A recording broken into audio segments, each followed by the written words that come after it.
You're watching the Highlight Zone with WANE 15 Sports Director Glenn Marini. Local sports coverage you can count on. It's the Highlight Zone. Yeah, the Highlight Zone. It's the Highlight Zone. Yeah, the Highlight Zone. It's Friday night. We on the Highlight Zone. It's just Bishop Luers basketball. We play unselfish. We play as a team. It's going to be a lot of ups, a lot of downs, but you got to stay level-headed at all times. Just need to make sure we're working hard every day, just getting better. We're just trying to get better every day. Take it game by game. Try to go 1-0 every day. I know Luers is going to be ready to play. I know our fellas will be ready to play. Their place or ours, it's been massive crowds, and I think it's going to be a big one again here Friday night. It's the Highlight Zone. It's the first. Yeah, the Highlight Zone. It's the Highlight Zone. Yeah, the Highlight Zone. Hey, like all those folks on the treadmill at the gym who made New Year's resolutions, the SAC boys title race is shaping up. Coming in 4 teams atop the conference standings with just 1 loss in league play, and that the case for both WANE and Luers. Josh Ayan joining us with your Highlight Zone game of the week. Josh. Hey, got me in that shaping up club. Well, after winning 3 straight SAC titles, the Generals are in the hunt for a 4th. WANE's coming into Friday night just 4-1 in conference play. Luers, meanwhile, just a half game behind as the Knights are 3-1 of the SAC. WANE at Bishop Luers. It is your Highlight Zone game of the week. Well, after a slow start to the season, WANE looking for its 7th win in the last 8 games overall. Luers looking for their 3rd win in a row after beating Dwenger in the Battle of the Bishops last Friday. But get this, the Generals marching off to a strong start. How about the pilfer and the punch for LaShawn Green, as Green finishing with 16. But on the other side, that is Carmani Davis dialed in. Davis with 3 of his 15 as Bishop Luers is clinging on to a 16-14 lead after 1.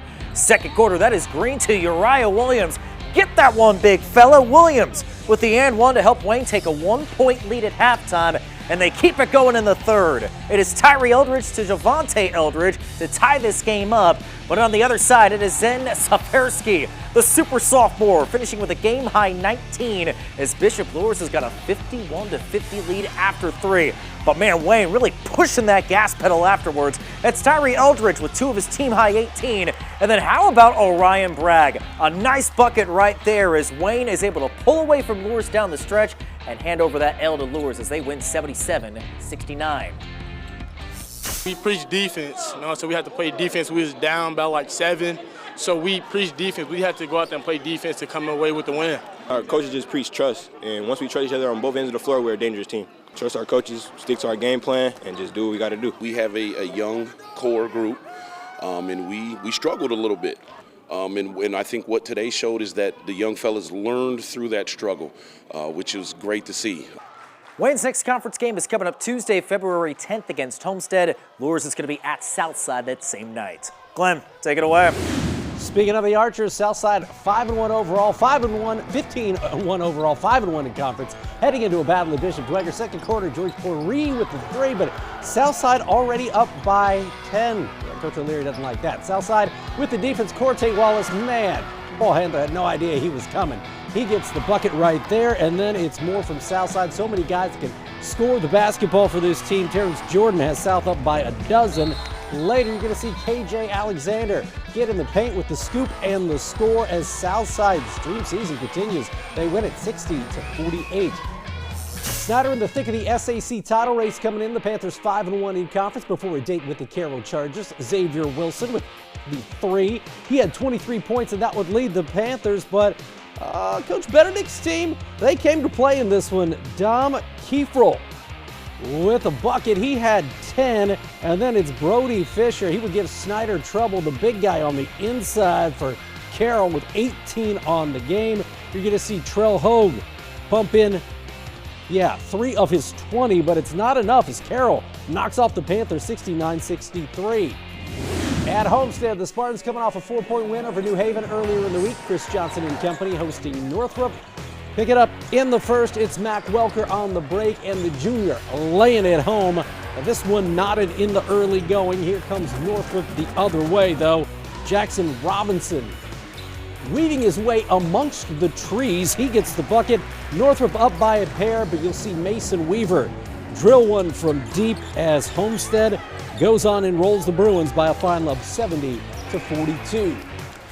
Final stop in the SAC, Northside looking for its 6th win in a row. The Legends at Concordia, first quarter. Andrew Upton from your living room, drilling the 3, and the Legends jump out to an 8-zip lead in this one. Concordia going the other way. It's Eli Trent, ET with the reverse here for the Cadets.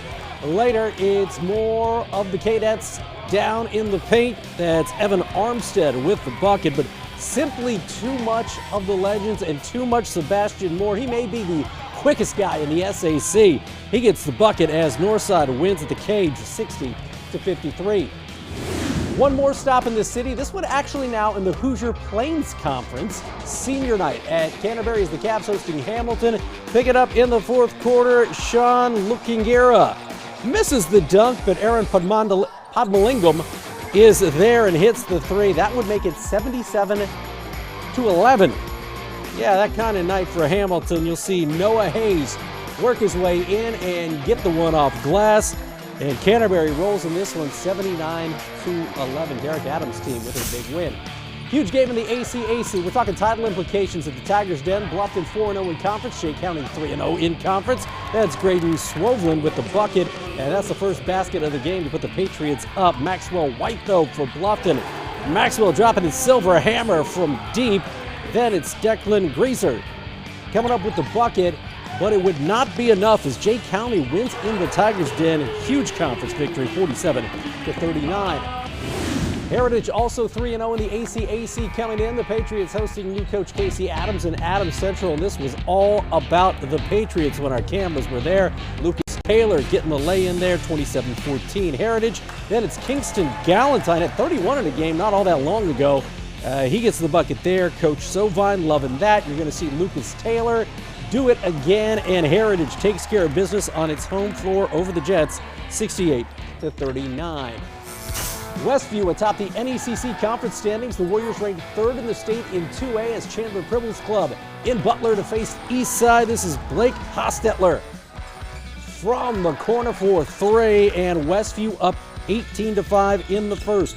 Let's go to the second quarter. Nolan Baker starts cooking. Eastside's big guy with a bucket to lay it in, but Westview already up by 19. And then Caden Grau, how many times have we called his name on the highlight zone this season? Down low for a deuce as Westview wins this one 64-36 in Butler. West Noble looking for its 3rd win in the last 4 games. The Chargers looking to jolt Fairfield. This is Nolan Kelly, and speaking of jolt, he gets the and one right there as he's knocked to the deck, no problem, as West Noble with an early lead. Here comes Fairfield, Colton Fry. Whenever we get Fairfield highlights, it feels like there's Colton Fry sighting every single time. He sizzles down low, and Fairfield up by a deuce. Then you'll see Parker Smith. You saw the inside game for Fairfield. How about the outside for Coach Garber's team as Fairfield wins it by 10, 41-31 in Ligonier. Battle of baseline on the basketball court. Central Noble facing their nearby rival Churubusco. First quarter action. It's Central Noble's Merrick Malcolm with a 3, and Central Noble with an early lead. Churubusco, though, they can shoot the basketball, especially when it comes to Josiah Morales. They swing it to him in the corner for 3, and we are knotted at 8. Let's go to the second quarter now. You're going to see Morales knock down another one. He had 17 points for the Eagles, but it would not be enough as Central Noble wins the rivalry matchup 46-37. In the Northern Lakes Conference, Warsaw making the drive to Napanee as the Tigers looking for their 3rd win in a row. Take it on Northwood. This is Meidenberger with the jumper for 2. Now it's in the 3rd quarter, but that makes it 18-17 Northwood. If that gives you any idea of how defensive a ball game this was, that was Sam Lara to Sam McDaniels, 21 all in the 3rd. Later, it's Northwood's Colin Edwards laying it home, and every point counted in this one as Northwood knocks off the Tigers 31-30. Well, that does it for the guys tonight, but after a quick break, it's the final Friday night of the girls' regular season, which means it's time to put some trophies in the trophy case. Could Norwell hold off a 17-4 East Noble squad to win the NE8 outright? We've got your answer. Plus, a championship clash in the SAC. If Homestead beat Northrop, they'd win the conference outright. If the Bruins could shock the Spartans, we'd likely have a 3-way tie for the title. It would go to triple overtime. We'll break it all down for you next on the Highlight Zone. We're the Bluffton Tigers. You're watching the Highlight Zone. Don't go anywhere. Yeah! Hey, we're Homestead Spartans. We're back with more highlights. Let's go. Ranked second in the IBCA state poll, the Spartans have their eyes on a deep playoff run when sectionals tip off next Tuesday. But first things first, Homestead hoping to clinch the SAC title on Friday night. Northrop, meanwhile, trying to knock off the Spartans and perhaps earn themselves a piece of the hardware. Spartans 8-0 in conference, Northrop 7-1. We picked this one up already in double overtime. This was an instant classic. Delaney Knoll with the bucket for the Spartans, and that ties it at 62-all with under a minute left in double OT. Here comes Northrop. Watch the back cut from Swin Jackson, the senior. She puts it home, and Northrop now up 64-62. 10 seconds left in double overtime. It's Carly Mollering to the rescue. The feed from Gabby Helsum, the senior, lays it in. We're tied at 64, and we're going to triple overtime. In triple OT, Northrop breaks the press. Briley Day lays it in. It's 70-67 Northrop. 20 seconds left now. 70-69 Northrop. Gabby Helsum on the inbound with the bucket of the night. She lays it home. Homestead takes a 71-70 lead. Defense would hold. Homestead adds a couple of free throws, and the heave at the end is no good as Homestead wins this one in triple overtime 73-70 to clinch the SAC title for a second year in a row.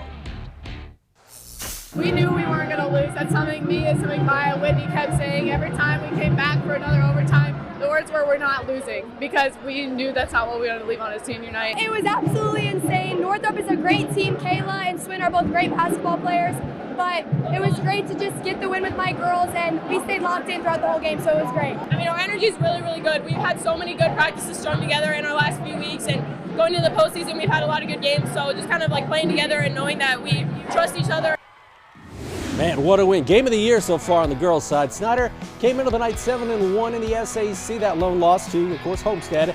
Carroll taking on the Panthers. That's Izzy AK with the turnaround jumper. Then you're going to see Janaea Cooper. Check out her line. 26 points, 10 rebounds, 8 blocks, 6 steals, and 5 assists. Yeah, she's only a sophomore. Snyder taking care of business, but yeah, no give up in Carroll. Megan Lanning with the pilfer and the pair, but it is the Panthers winning this one 69-42 at Charger Fieldhouse. Dwenger in year one of the Kyle Bond era as the Saints at home against Southside, and in the first quarter, it's Southside's Renisha Autry. Whew, nice basket there. She had 19 points. That would lead the Archers, but here comes Bishop Dwenger. Claire Shortgen has been on fire the last month or so. She drills the three, and BD up double digits, 18-7 after the first quarter. In the second, Madeline Johansson would get the bucket here in transition for the Saints as Dwenger wins against South 54-33. Lures looking for a tune-up before taking on South Adams next Tuesday in sectional play. The Knights hosting Wayne. Third quarter, it's Campbell Glenn, and Campbell says this one's good. She drills it and lures up by 5, 36-31. Here come the Wayne Generals. Braylee King to Daviana Irons to beat the buzzer at the end of the third quarter, but Lures still up by 5. In the fourth, Addie Warner is going to get the and one off the second effort here, and Lures eventually wins this one 57-50 over Wayne. Last game in the SAC, the Cadets looking for their third win of their last 4 games. Concordia hosting Northside. First quarter, Olivia Bollinger. Yeah, that's 3 of her 39. It would set a new program record, 39 points for the future Mastodon. The Cadets up by 5. Northside's Cadence Wallace for 2. She had 15 on the game. That would lead the Legends, but Concordia too much at the cage. Joy Headkey getting in off glass for 2 as Concordia wins it 71-29 over the Legends. In the NE8, Norwell looking to finish undefeated in conference and win the league title outright, but a win by East Noble, and Norwell would likely share the conference crown with Belmont. In the third, that was Avery Amstutz for East Noble with the bucket, but Eric Thornton's team already in control. In the fourth quarter, Larkin Smith with a triple. Then you're going to see Jada Dale do the same thing. One of the big stories in this one, Vanessa Rossworm goes for 29 and becomes the leading scorer in Norwell girls program history as Norwell clinches the NE8 title outright with a 66-35 win. I I could ask for a better group of girls. All of us generally love each other, and it's just so genuine. We're all happy for each other's successes, and we all work together no matter how many points each person scores. We all just play together, and we just have so much fun with it. Oh, it feels really nice. It's just, the conference championship, but like this was our goal the whole season, so it was really exciting to win this, especially with my team. Belmont ranked 4th in the 3A state poll this week. The Braves wrapping up the regular season at Leo. In the first quarter, it's Lainey French, and French says oui. She drains the 3 in the corner. French had 15 and Belmont up by 10 early, 13-3. Here comes Leah Chappelle. Went over 1,000 points a couple of weeks ago for her career. She had 10 in this one, but Belmont in control. You're going to see Mary Ann Blakey led the Braves with 18 points as Belmont wins this one 56-33 at the Lions' Den. At Bob Strait Court, DeKalb will face Dwenger next Tuesday. The Barons looking for some momentum going into sectionals against the host Huntington North. In this one, it's Addie Richardson to Ruby Grogg for 3. And Huntington North would score the first 5 points of the ball game to take that early lead. Here comes DeKalb. Abby Harris to Kyla Gendelin with a bucket there. You'll see more from the Barons as they do it in the post. Molly Sonnenberg off the good feed and the nice move as DeKalb wins it by 10, 61-51 over the Vikes. Woodland, fresh off clinching the ACAC regular season title. The Warriors hosting Prairie Heights, and it's Alyssa Anderson right here with the bucket. Went over 1,000 points in her career in a win over Lures last week, and she is adding to it. Anderson again, she had 25 points in this game. That would lead the Warriors. Here comes Prairie Heights. It's Jenna Park this time. That's the first basket of the game for Prairie Heights, but Savannah Scheinman would knock home 3 of her 17 here as Woodland continues to stay hot. 63-26, Warriors a winner. In the NECC, a win by Fairfield, and there'd be a three-way tie between the Falcons, Eastside, and Fremont for the conference title. Third quarter action, West Noble's Ella Limerick. Yeah, making sweet music. She knocks down the bucket, but Fairfield already up 39-18, much to the chagrin of Coach Wick. How about Fairfield? Eva Herbert with a bucket, and Fairfield increasing that lead to 44-18. In the fourth quarter, Kyle Hartman's team working it in transition. Macy Worthman, they don't come out and get her, and she drains it as Fairfield clinches a share of the NECC title with a 70-35 win.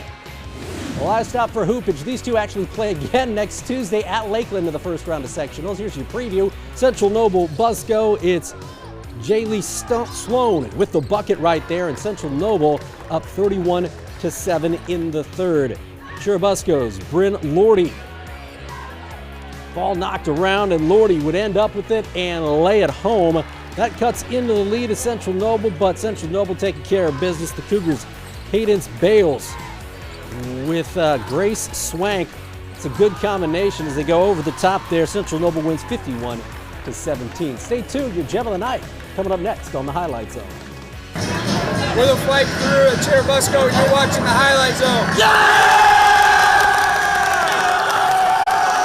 Here from ESPN. Welcome back to the Highlight Zone.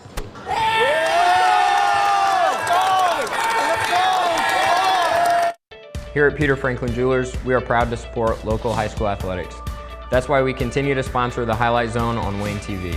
Congratulations to this week's winner of the Gem of the Night, presented by Peter Franklin Jewelers. Well, it's been the girls' game of the year so far, so yeah, we got to give this one the Gem of the Night. Gabby Helsum in triple overtime with the go-ahead bucket for Homestead as the Spartans would hang on and win in triple OT 73-70 to clinch the SAC title in back-to-back seasons. What a way for that senior group to go out on their home floor. Gabby Helsum and the Spartans with your Highlight Zones Gem of the Night, courtesy of Peter Franklin Jewelers. On the ice, Komets looking for their 4th win in a row as the K's in Cincinnati to face the Cyclones. First period, the K's get things rolling. It's James Stefan with a goal here. It would be his 14th of the season, and the Komets led 1-0 after 1. There was plenty more scoring after that. It's now 2-0 in the second. Matt Miller, the Leo native, with his 2nd goal of the season. Komets go up 3-0. Then you'll see Austin Magera with his 16th. That leads the team And the Cyclones fall to your Komets 6-0. Komets at home Saturday and Sunday against Tahoe. That does it for this week's edition of the Highlight Zone. For Josh, I'm Glenn. We'll see you next Friday night talking girls sectional semifinals.